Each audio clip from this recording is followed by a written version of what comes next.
It's been a year since you elected me as your MP, and this is what's been happening.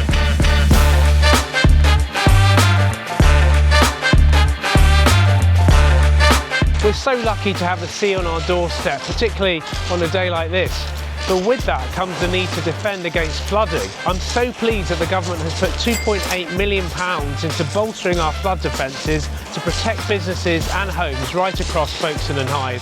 3,000 people protected from the sea. My kids learnt to swim in this sports centre, so when it closed, I was really proud to set up the Save Folkestone Sports Centre community group to help work with the community to stop it being bulldozed by developers. We secured the centre as an asset of community value, and I'm so pleased that the Sports Trust stepped in to secure its future. I know that Westminster can feel the world away, but we've been able to secure millions of pounds of government money to improve public services here in Folkestone and Hythe and put more money in your pocket.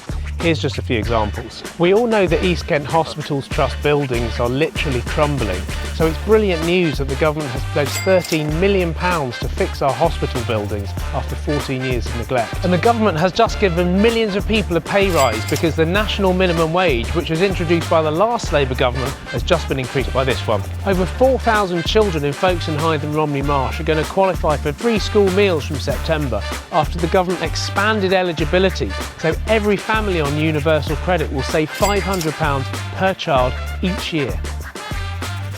So there's lots that's been done, but so much more to do, like bringing new nuclear back here to Dungeness. This place used to generate clean energy, but since 2018 it's in the process of decommissioning. But the skills and the jobs are still here, and we've got to keep those jobs here for our community and for our future. And this is what I've been doing about that. I've had many meetings over the last year with government, with industry, and given the Chancellor's green light to new nuclear projects at the recent spending review, I'm confident that Dungeness can once again generate power for homes right across Folkestone Hythe and Romney Marsh. One thing we can all agree on, I think, is that the state of our waters is an utter disgrace. Like you, I've been swimming in the sea for years, but we've had mismanagement and underinvestment leading to 2 no-swim advisories. This cannot continue, and this is what I'm doing about it.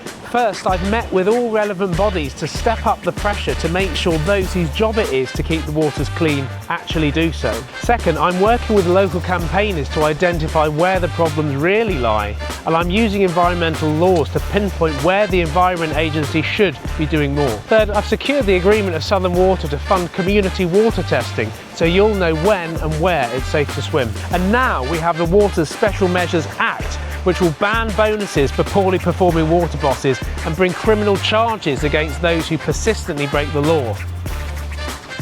People are currently being held to ransom by managing agents with ever-increasing service charges. The government will implement major reforms to strengthen rights for homeowners and clamp down on these unfair practices. And on renters, so many people in our area have been made homeless because of no-fault evictions. So I'm proud to have voted for the Renters' Rights Bill, which will ban no-fault evictions and strengthen rights for everybody in rented accommodation. When Eurostar left Ashford International, we lost jobs, tourism and the convenience of travelling straight into Europe.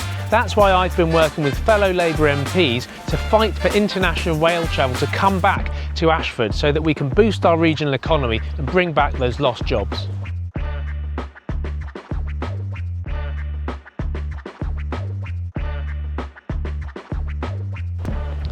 So there's been a lot going on, but you know, the best thing about the last 12 months is meeting you guys in my surgeries in the constituency and helping to solve your problems.